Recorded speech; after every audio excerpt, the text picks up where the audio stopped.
So Nick Griffin, you are a member of the European Parliament and chairman of the British National Party. Let's talk about what's happened since you took your 2 seats in the EU Parliament. You went to Strasbourg hoping to form an alliance with like-minded European parties, but that didn't happen, did it? No, there's not enough genuine nationalists, as we would put it, there. Had we been there at the start of the last Parliament, we'd have had 20 people from 5 countries. That would have been enough. But as the Liberal elites who run the whole place knew that the nationalists were going to do quite well, they've raised the threshold to 25 from 7 countries, so we're below the threshold, so we're there as independents. And what do you mean by a real nationalist party? The myth in Britain put about by the Liberal elite is that the moment someone's here and has claimed a British passport, they're British even if they can't speak English. If they don't subscribe to our ways, they might have a religion which is perhaps very, very different to our way of life. The politically correct fiction is they're British just because they live here. The proper nationalist position is that to be a part of a nation, you had to be either be born to it or to be so assimilated to it that everybody who's part of that nation accepts you as one of them. So how do you feel about the black population that was born in Britain?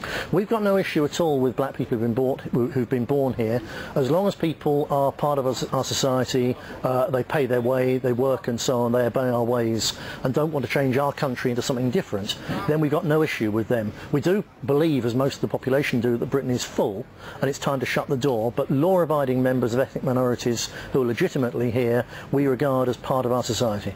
Now, given that you didn't manage to form an alliance in the European Parliament, how much influence can you have? What can you achieve? Well, there's a 2-tier system within the European Union. If you're part of one of the main political blocs, you have more time, you can propose amendments and so on. If you're not part of a bloc, you get less time, you have less power.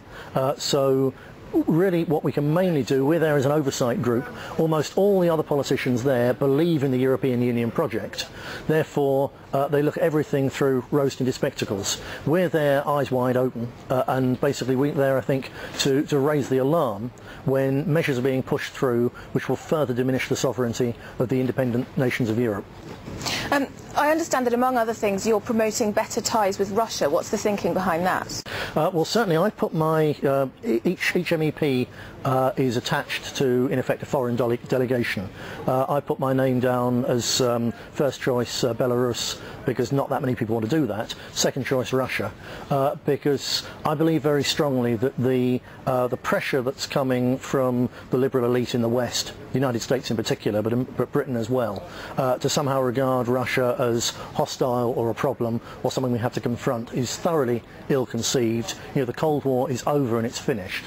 And the reality is that Russia, with her present oil and gas wealth, is a partner that the West needs for now, and equally that oil and gas is going to run out, and by the time it does, then Russia will need a good strong partnership with the West to have something to replace it. So we shouldn't be clashing, we should be working together.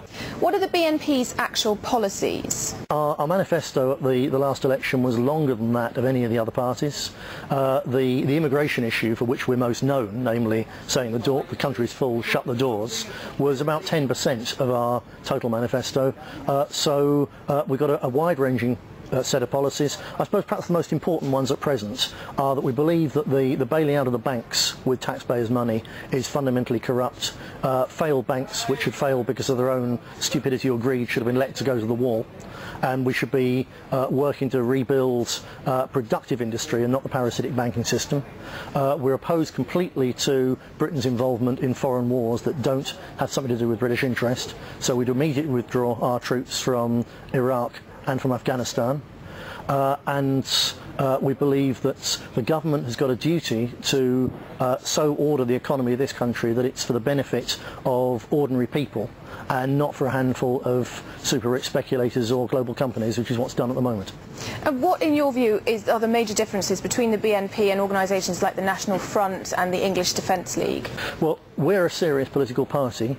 Obviously we're smaller than the other main parties, but we're up there putting across political points of view with political answers to problems. These other supposedly nationalist groups are basically wanting to march around the street, causing trouble and provocation. We regard some of them with a great deal of suspicion. It would suit the British establishment if they know perfectly well that there are very serious communal and ethno-religious tensions in this country. They know that sections of the young Muslim community are extremely radical, extremely aggressive towards everybody else, not just English people but also Sikhs and Hindus and West Indians, and they know that's going to cause big troubles. We strongly suspect that the British state is allowing several of these groups, white nationalist groups, to run, so that when there then is trouble they can say, look, the whites, the English, are as much to blame as the Muslims are. There's no comparison between those at best naive street groups and a proper political party like ours. But you yourself used to be a member of the National Front. I was a member of the National Front. I was chairman of it back in the 1980s. There's really no comparison between the National Front then, which had a lot of parallels with what we're doing now and was a serious political organisation, and the rump of it, which really is a group of skinheads running around with no political direction other than that, we suspect, which their masters give them. Now, last month a group of your supporters reportedly seriously attacked a man who threw a drink over you. Do you have your own private army? No one seriously attacked the man who threw a drink at me. Someone did throw a drink at me. It's very unusual. They normally want to buy me a pint.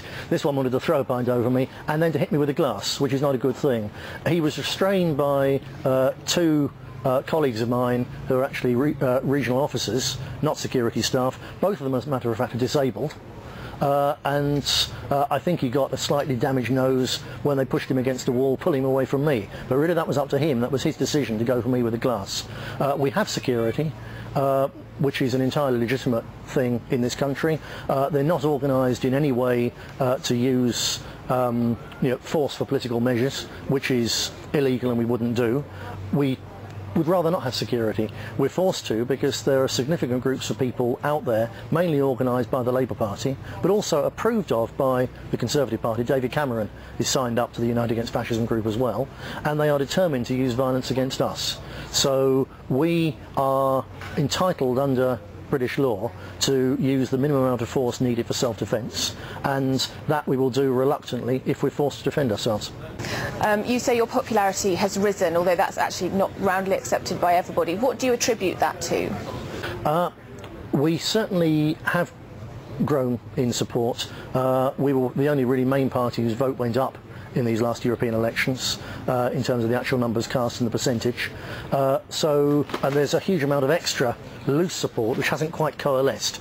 Huge numbers of people will still vote Conservative to keep the Labour Party out, or Labour to keep the Conservatives out, although actually they'd rather support us, so there's a credibility issue. But our support is rising.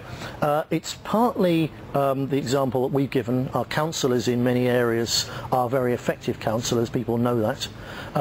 We also benefit from the fact that we're not like the others, and the more the old parties who drastically failed the people of this country, and everybody knows it, you can tell that most of all from the drop in the number of people who bother to vote in elections. There's a widespread disillusionment with politicians, and we're the ones who increasingly, a section of the public, understands we're not like the rest. The others are in it for themselves, we're in it for a cause, and even if people don't necessarily agree with our cause, they respect the fact that we're in it for a cause.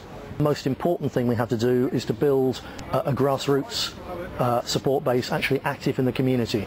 All the other political parties are increasingly divorced from the people, and it's our opportunity and our duty to fill that gap. You don't have very long though, do you? There's a general election coming up before June. What do you hope to achieve in it? In this coming general election, we're not big contenders in general elections. No new radical party is. The Labour Party wasn't when it started.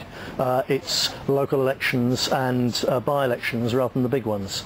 So in this general election we're looking to get ourselves second places in a number of constituencies for the first time ever.